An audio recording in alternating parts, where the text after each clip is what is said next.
cause will be pleaded because of my status. You get? While some people may be of the opinion that, you know what, let the law just take its full course. I don't want problems, you know.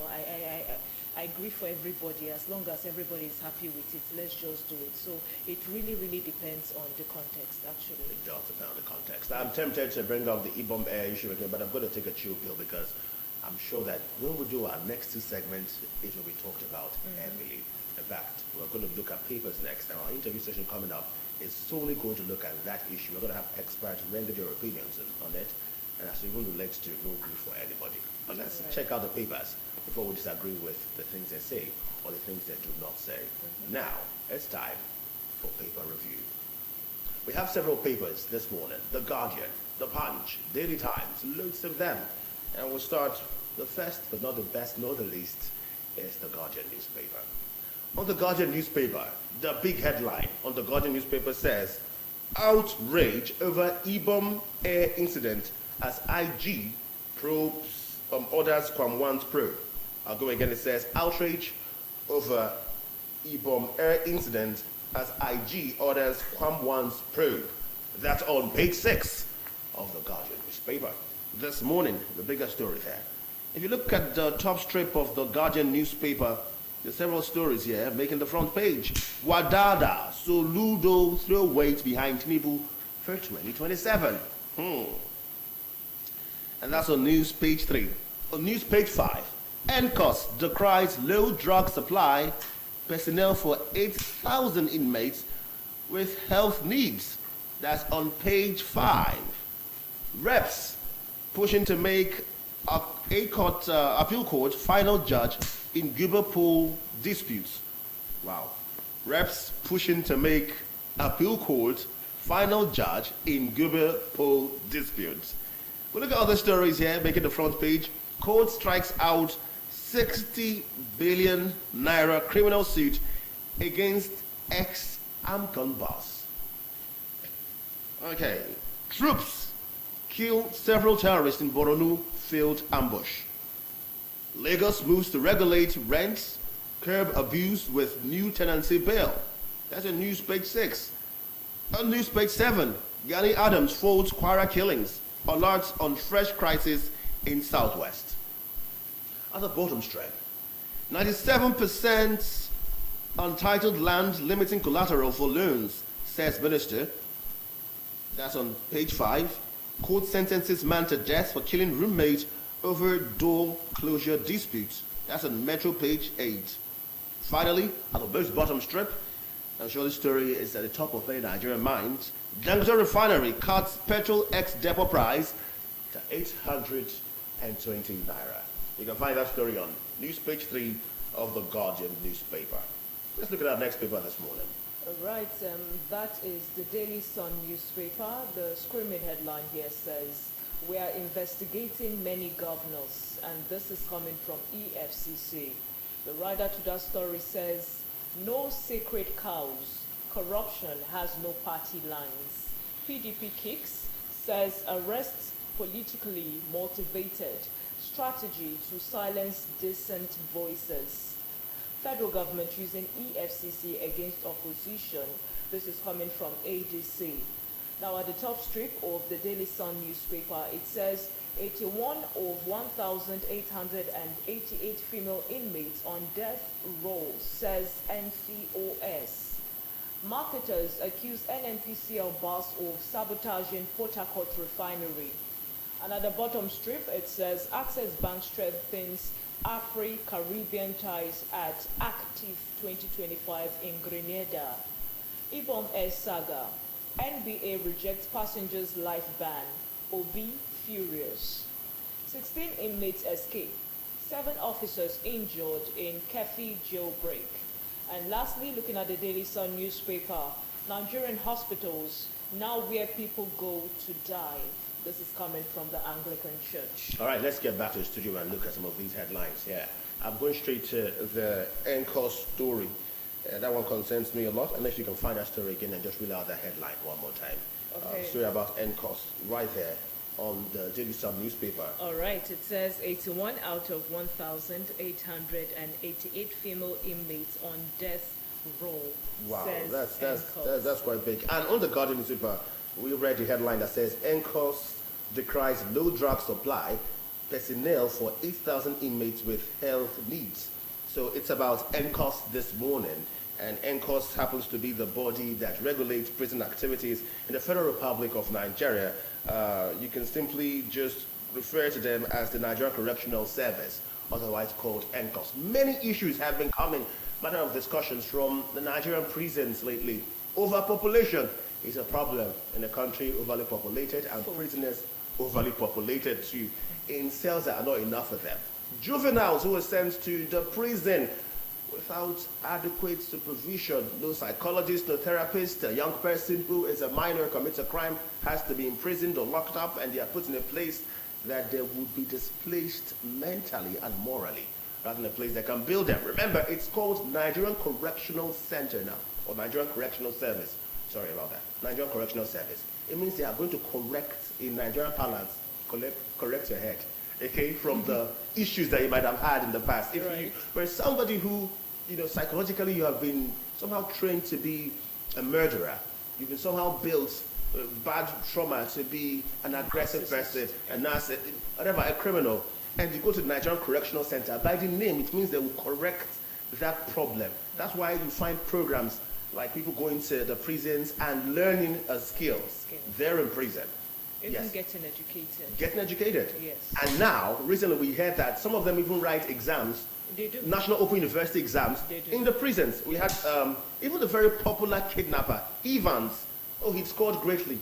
He did greatly. The man had an intelligent kidnapper. So he went to prison and he outdid educational activities. He did so well. That is what the prisons should be doing. But now we find overpopulation, health issues, lack of drugs there. And what do we get? NCOS complaining, coming to complain. Now, while we're talking about all these prison issues that we are having, somebody is coming around to push that prisoners should have the right to vote. And that bothers me a whole lot. It bothers me because in a country where we are struggling to come to terms with the fact that our elections, we have electoral issues, IREF issues. The last elections that brought the sitting president, incumbent president, have people debating the legality, the procedure of the elections. And then somebody comes from somewhere, wakes up one very sweet, loving Monday morning, Tuesday, Wednesday, Thursday, Friday, Sunday morning, and says, you know what? Prisoners too have a right to vote. And that was a discourse that even led the boss of INEC having a conversation later. And Jega, I said Jega. Yes, he was discussing about it recently. The INEC boss, talking about, even Jega, the former INEC boss, also spoke about it. And you wonder really, are we ready to let our prisoners cast their votes in a country where people are not even confident? There is voter apathy about going there to cast your votes, if your vote would actually count. People are doubting the process. In fact, that has led to electoral apathy. And then suddenly the prisons that have issues ranging from overpopulation, lack of drugs, lack of provision, we are telling them that they can go and cast their votes. I'm just here for perpetually because watching us smiling about our prisons, the things that you can say about our prisons, just a little. It's only in Nigeria that we hear a lot and we see a lot, and I've been smiling and even laughing. But on a very serious note, I think we should solve A before jumping to K. Yeah, I think so too. Yes, let's solve A before jumping to K. The NCOS has come out to plainly say there's problem internally, and since we can't resolve it internally, we want the federal government to step in. Now, let's leave elections for now till when it is sorted out. There's lots of transparency, voter apathy issue is solved, electric online process and everything. Till those ones are solved, fine.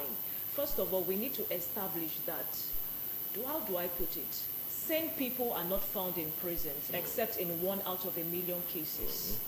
Sane people are not imprisoned except 1 in a million cases. Yeah. That leaves you to understand that above being taken into prison for a criminal case, criminals need help. Yeah, they do need help. They're not normal people, they need help. That's why upon being released, people that understand the environment, what that person has gone through, what that person is accused of, what that person has battled with, They take them to the hospital. There are lots of therapy sessions. There are lots of books given to them, lots of conversation. There's lots of transparency work. It's a lot going into people that have been, guilty and then been in prison for a period of time and then they come out. It's like you're working on a baby in an adult's body from scratch. So it's a whole lot. It takes a toll on even those people taking care of that person. So when you establish that these people on their own, they need help, then you understand that election goes beyond going to cast vote. But looking at from now in 10 years, like looking at today, in 10 years' time, this person I'm voting for, will I be proud to say I voted for this person? Looking at what he or she must have done. And if you think about it, if a president has been in prison for a couple of years, they probably don't even know whether Tinubu is working or not. I'm talking about the president. Exactly. They do not know as much as possible. They only know what they are limited to. Exactly. But maybe the minority matters. Exactly. And in some countries, yes, in the world, prisoners do cast. Francis, let's contextualize it. This is Nigeria. Leave other countries of the world. Let's sort our issue, please. So, like I was saying, you have to look at the terrain, look at the country. Having people in prison coming out to vote is way out of line. This is not looking down on them. This is understanding that in the first place, they are carrying burdens more than them. That's why their freedom has been seized from them. That's why they are in prison. Because if they are left to roam around like you and I, lots of crazy things are going to happen on the streets. I think they were going to carry the electoral box, bring it to the Exactly. prison, and they'll cast their votes. Even if it is brought to the prison, people believe that it to be manipulated when they bring it to the prison. Apart from that, inmates are going to turn to 10 million. Exactly. So what do you do to people that are in prison? You first of all ensure that their well-being is sought after. You take care of them as you would babies. But the difference is that these are babies in the bodies of adults. So you take care of them and then you don't overburden them with national issues like election and all of that. They take baby steps for their growth and development. Then when they are being integrated back into the society, of course, they are not integrated back into the society if it's in sane societies. They need somebody too that will help them, check on them. Like I said earlier on, therapy, lots of counseling session, lots of transparency. Follow them up, like very close, if possible. Don't even allow them live alone in the same house. Because some of them may even inflict what they call, is it self-harm now, they call on themselves for those that are not okay upstairs. So you have to be with them and ensure that you take those baby steps, allow them understand their society. Yeah, reintegrated into the society. Allow them understand their terrain before you begin to bring issues of election to them. Election is just so there are many issues. So there are many issues to handle. We should handle them one step at a time. We don't think that the election thing right here, from our perspective, from where we're seated, we don't see it as the right direction that you want to ask them to do elections. We see the issues that ENCOS has brought up, many issues, overpopulation, mental health issues, physical health issues. Right. And these are issues really be definitely. And ENCOS has been doing a job very powerful lately because recently they also had to try some of the prison authorities who were involved in nefarious activities. That was beautiful. That was a good thing to see. In fact, they tried them properly. And one of them, because the case was not substantial enough, they had to put that one on hold. So he would continue working. But the other three have been sent away. And in fact, they are going to get disciplinary actions from the Nigerian judicial system. That's the way to go. So ENCOS, keep working hard because there's a lot of prisoners there. And while there are prisoners who many of us believe deserve to even, sorry to say, be unalived in prison, there are many of them who should be leading society to be reintegrated because they can effect change that could save the narrative of this country. We have seen people return from prison and become great activists in this country. That has never stopped. Even a former president was once a criminal or was once a convict in Nigerian prison. Treat prisoners right. Let's look at our next paper this morning. We have many of them to go. We've got to carry away with the ENCOS matter. It should have been discussed, but we have done that. Next to look at this morning is the Daily Trust newspaper this morning. Now, the Daily Trust has got several headlines. The big one here says, Rivers Koi builds more on Abuja site. Rivers Koi builds more on Abuja site. Oh, that's a story I would love to read later on. We have other stories making the top strip of the Daily Trust newspaper. This morning we have Taraba governor goes spiritual over deputy's illness. I'm so done. Taraba's governor goes spiritual over deputy's illness. Now, this is a case that has lingered. He has stayed 8 months, the deputy governor of Taraba State, and he has been ill. The report says that he has stroke. And if somebody has stroke, if that is what it is, then we don't know if he is fit to return to seat. Because normally speaking, we have a country where we are very optimistic. When you say somebody is ill and you say, Oga, retire, people are going to say, back to sender. It's a country that we are very spiritual and religious. So nobody likes to hear that because madam is sick, you want to fire her. And so because Oga is sick does not mean you fire him, but then going spiritual, very pivotal. But the big question that many people in Taraba are asking is, where is our deputy governor? And if the governor had been functioning solely without a deputy, does that mean that the job of a deputy governor is inconsequential in a state? So these are questions being asked just based on this fact, based on this conversation about a deputy governor being sick and not being available. We really wish him all the best, and we say love and light to Deputy Governor of Taraba State. We wish that he gets back on his feet and function properly. Then I wish to appeal to Nigerians through this medium, or this media, so to speak, to begin to change our religious narratives and function more realistic than in our religious confinement. Now, I don't believe that spirituality is unrealistic. However, I believe that being realistic to the contemporary times and the things around you matters a whole lot. For Christians, they understand the book of Ecclesiasticals that talked about a time for everything. There is a time to pray and a time to act. And there is fairness, which symbolizes the Almighty in different strata of religion, which says that God is just.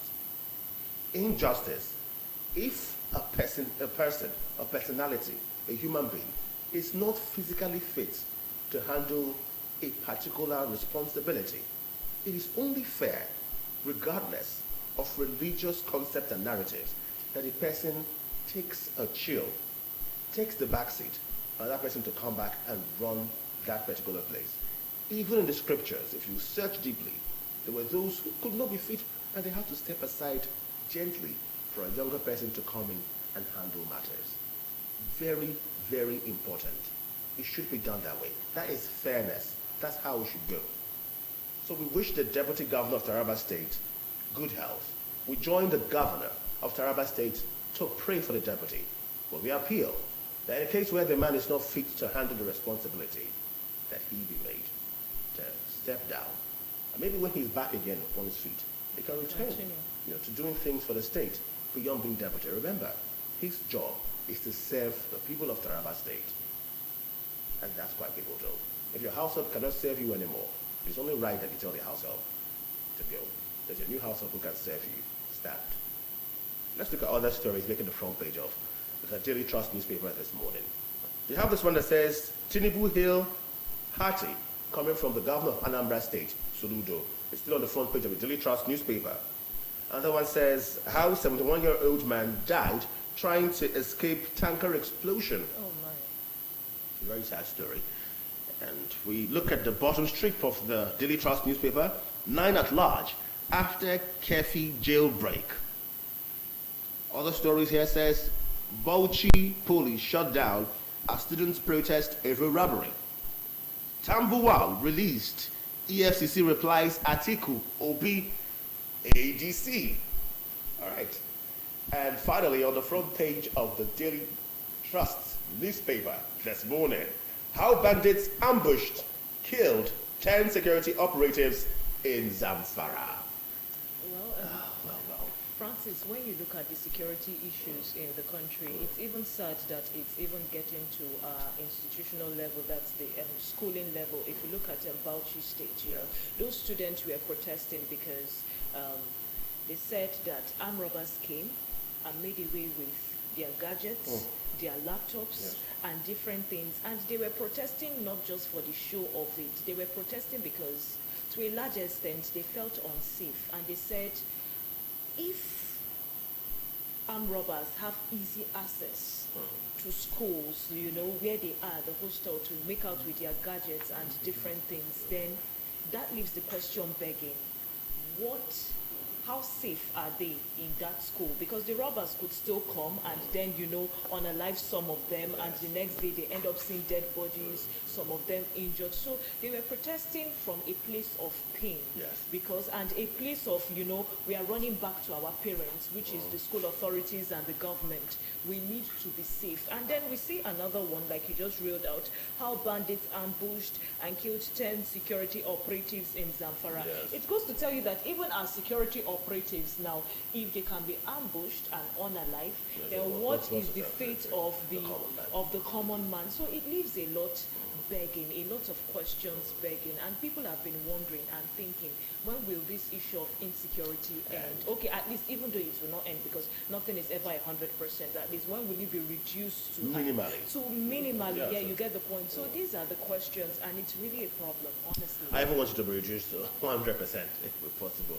But we know that we can only, like many of the law enforcement agents will say, you cannot totally eradicate criminality, but you can reduce it so heavily. It's in this world, this world, Earth, today, that a particular country in Europe shut down their prison cells because they had too much people living right. I think that's Netherlands. Yes. Some couple of years back, they have to shut down their prisons. We're done. We're done with these prisons. People do not even want to go there anymore. And then there are states that the prisons are so good, that the story we saw on the Daily Trust newspaper that says 9 at large after a curfew jailbreak. If you go to some prisons in this world, they will not even make a jailbreak. You will stay there. You will stay there. I'm talking about countries that produce oil like Nigeria. Right. You will stay in their prisons. In fact, you would ask the prison warden, do I actually have more years? Because you're so comfortable. You're so You learn a comfortable. lot. And then they teach you.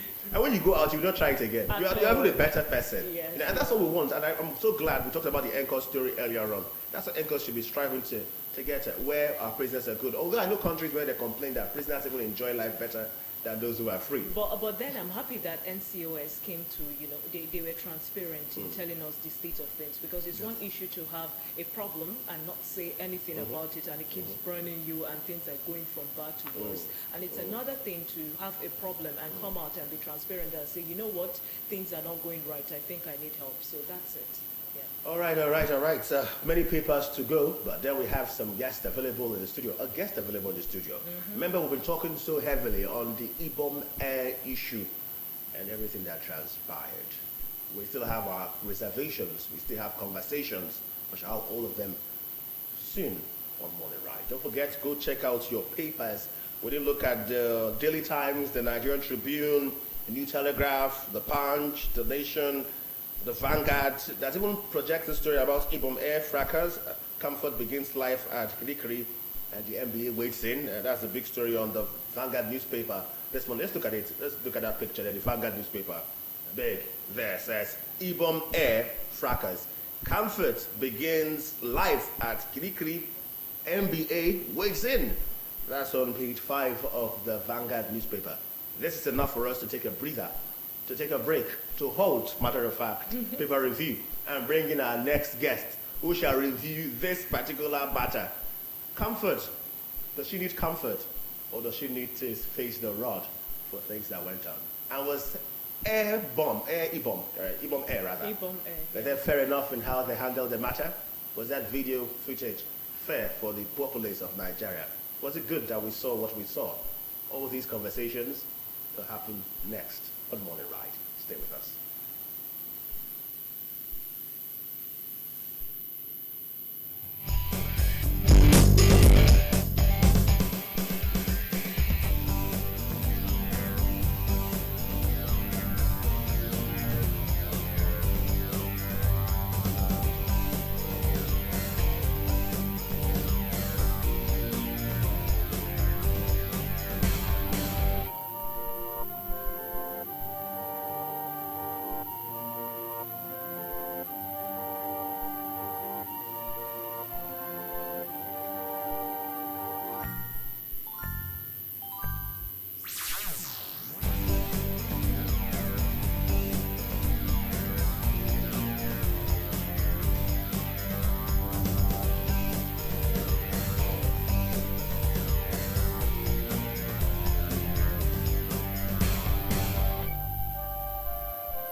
you can now attend a court section in Delta State without ever stepping into a courtroom.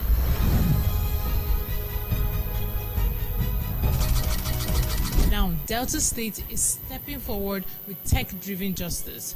With the Sheriff in town championing the MORE agenda, the Ministry of Justice and the Judiciary are bringing trials to the people, faster, smarter, and more inclusive. The Delta State government has put together a remote platform for us to be able to help the correctional centers to access the courts even while they are not physically present in the court. What approval from His Excellency. So the funds were released, the equipment has been purchased.